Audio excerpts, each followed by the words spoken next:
Hello everyone, कैसे हो आप सब। जय श्री केदार। मैं हूं Sachin and welcome back to the channel Uttarakhand beauty. News आती है जिसमें ये कहा जाता है कि जो केदारनाथ में 31 जुलाई को बादल फटने से यात्रा रोकी गई थी, अब वो फिर से शुरू कर दी गई है। और ये न्यूज़ कुछ न्यूज़ चैनल्स और न्यूज़पेपर्स में भी दी गई थी और उसमें ये वीडियो भी चलाई गई थी जिसमें कोई पर्सन उन यात्रियों से सवाल कर रहा है कि आप कहाँ से आए हो, कैसे आए हो। तो इन यात्रियों ने कहा कि हम गौरीकुंड से केदारनाथ पहुंचे हैं, जो कि पुराना रास्ता है केदारनाथ धाम आने का। अब दोस्तों, यहाँ सोचने वाली बात ये है कि जब यात्रा लीगली बंद है गवर्नमेंट की तरफ से पैदल यात्रियों के लिए, तो ये यात्री केदारनाथ पहुंच कैसे गए। और दोस्तों, पहुंचना तो छोड़ो, अगर आप खुद भी जाना चाहोगे सोनप्रयाग से गौरीकुंड देन गौरीकुंड से केदारनाथ, तब भी आप नहीं जा सकते हो। आप खुद जरा ये रास्ते देखिए। ये गौरीकुंड टैक्सी स्टैंड के पास का है जहां रास्ते ही नहीं है, तो यात्री केदारनाथ पहुंच कैसे गए। और अगर ये पहुंच भी गए हैं तो या तो सोनप्रयाग से पहुंचे हैं जंगल के रास्ते, या फिर चौमासी गांव के ट्रैक से वो केदारनाथ पहुंचे हैं। चलो, वो तो यात्री हैं, अदर स्टेट से यात्रा करने के लिए आए हैं। अगर वो सोनप्रयाग पहुंच गए हैं तो वो केदारनाथ जाने के लिए सोचेंगे ही। दोस्तों, मैं ये सब आपको क्यों समझा रहा हूँ वो सब आपको आगे पता चलेगा। दोस्तों, आप ये सोचिए, जो ये पर्सन हैं, इनको जब ये बात पता चलती है कि केदारनाथ यात्रा तो शुरू हो गई है, जब वो यात्री केदारनाथ पहुंचते हैं, और जबकि यात्रा तो बंद है, क्योंकि अगर यात्रा पहले से ही शुरू होती तो न्यूज में इन यात्रियों से पहले ही आ चुका होता कि यात्रा शुरू हो चुकी है। लेकिन गवर्नमेंट तो यात्रा बंद होने के बावजूद इनके पहुंचने के बाद यात्रा शुरू करने की न्यूज देती है, और जबकि इन पर्सन को एग्जैक्टली ये तक नहीं पता कि ये यात्री केदारनाथ गौरीकुंड से पहुंचे हैं या फिर चौमासी से या फिर किसी अदर ट्रैक से। क्योंकि हो सकता है यात्री चोरी छुपे चौमासी से केदारनाथ आया हो और उसने कहा हो कि मैं तो गौरीकुंड से आया हूँ,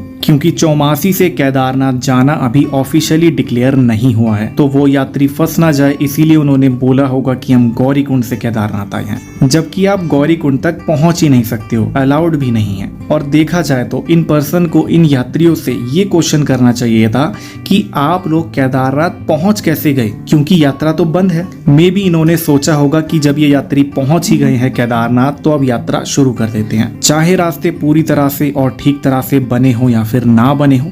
इसका मतलब दोस्तों, ये तो इनका एक तरह का एक्सपेरिमेंट हुआ कि अगर ये लोग सोनप्रयाग से ही गए हैं तो इनको भेज दिया गया होगा, अगर मंदिर तक पहुंच गए तो यात्रा शुरू कर देंगे, अगर नहीं पहुंचे तो जैसे चल रहा है वैसे ही चलेगा। क्योंकि दोस्तों, अगर देखा जाए, इतने बुरे हालात के बाद इनको यात्रा शुरू करने की न्यूज देनी ही थी तो पहले एसडीआरएफ या एनडीआरएफ की टीम ट्रैक करती, केदारनाथ पहुंचती और वो टीम क्लियर रिपोर्ट देती कि यात्रा शुरू हो गई है, अब आप आ सकते हो। और जबकि ऐसा कुछ नहीं हुआ, वहां अभी रास्ते बनाने का काम ही पूरा नहीं हुआ है, और जो रास्ते अभी बनाए गए हैं वहां अभी सिर्फ एक एक करके ही उस रास्ते को क्रॉस किया जा सकता है, और वहां अभी भी बारिश कंटिन्यू है। दोस्तों, इतनी सब बात करने का मेरा मतलब ये नहीं है कि आप लोग यात्रा पर ना आओ, आप लोग यात्रा पर जरूर आओ, बट सेफ जोन में, जब आप पूरी तरह से सुरक्षित हो। अभी आप ये न्यूज़ देखकर आ जाते हो और इन केस आपको कुछ हो जाता है तो उसका जिम्मेदार कौन होगा,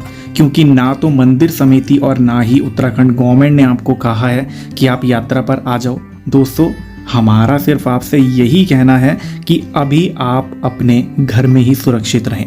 और वैसे भी हम आपको हर बार कहते हैं अपनी वीडियोस में कि मॉनसून में केदारनाथ यात्रा नहीं करनी चाहिए। तो अभी मॉनसून जाने के करीब 10 दिन और रह गए हैं, उसके बाद बारिश थोड़ी कम हो जाती है, तो आराम से सितंबर में आप यात्रा पर आइए। बाकी मैं आपसे फिर बोल रहा हूँ कि हमारा मतलब ये नहीं है कि आप यात्रा पर ना आओ, जब सब कुछ नॉर्मल हो जाए आप तब आओ सेफ जोन में। अब आप केदारनाथ से जुड़ी ये कुछ न्यूज भी देखिए। गौरीकुंड पैदल मार्ग पर अभी भी खतरा बरकरार, यात्रियों को नहीं जाने की अनुमति। आगे देखिए, 31 जुलाई को पैदल मार्ग पर आई आपदा के बाद से ही 1 अगस्त से यात्रा बंद है। पैदल मार्ग पर यात्रा शुरू करने की बात थी, लेकिन सुरक्षा को देखते हुए गौरीकुंड पैदल मार्ग पर कुछ यात्रियों को सुरक्षा कारणों को देखते हुए सोनप्रयाग वापस भेज दिया गया। इन्हीं कारणों से पैदल यात्रा शुरू नहीं हो पाई। दोस्तों, ये तो वही बात हो गई कि रिश्तेदारों को शादी का इनविटेशन देकर शादी वाले दिन डिनर के टाइम खाना खत्म हो गया कहकर रिश्तेदारों को घर वापस भेज देना। और देखिए, पिछले कई दिनों से केदार घाटी में रात को मूसलाधार बारिश हो रही है, जिसमें लैंडस्लाइड जोन एक्टिव हो गए हैं। ऐसे में पत्थर और मलबा गिरने का खतरा बना हुआ है। दोस्तों, मैं यही कहूंगा कि इन न्यूज को देखकर आप यात्रा पर मत आना, क्योंकि अभी तक ऑफिशियली गवर्नमेंट ने आपको यात्रा के लिए नहीं कहा है। अभी न्यूज के सहारे आपको आना है तो आप आ सकते हो, वेलकम है। ये लोग पहले बोलते हैं कि यात्रा शुरू हो गई और अगले दिन ही बोलते हैं यात्रा में पत्थर और मलबा गिरने का खतरा है। और दोस्तों, यहाँ मेन रोल तो उनका है जो ट्रैक का बिना सर्वे किए यात्रा शुरू कर रहे हैं। सेक्टर मजिस्ट्रेट बीरेंद्र सिंह ने बताया कि क्षेत्र में आए दिन बारिश से अभी पैदल मार्ग पर आवाजाही रोक दी गई है।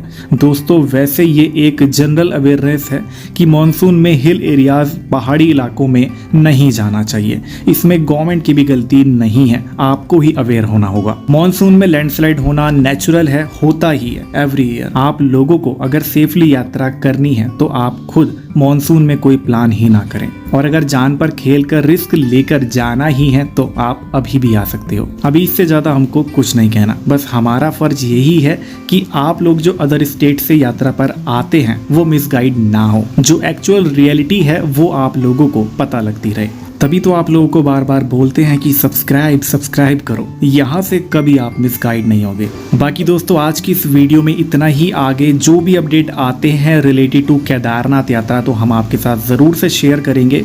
और वीडियो हेल्पफुल रही हो तो आप लाइक भी जरूर करना और शेयर भी जरूर करना, ताकि लोगों को रियलिटी पता चले। चलिए दोस्तों, मिलते हैं आपको जल्दी न्यू वीडियो या व्लॉग में। तब तक के लिए कीप सपोर्टिंग, कीप लविंग। हर हर महादेव, जय श्री केदार।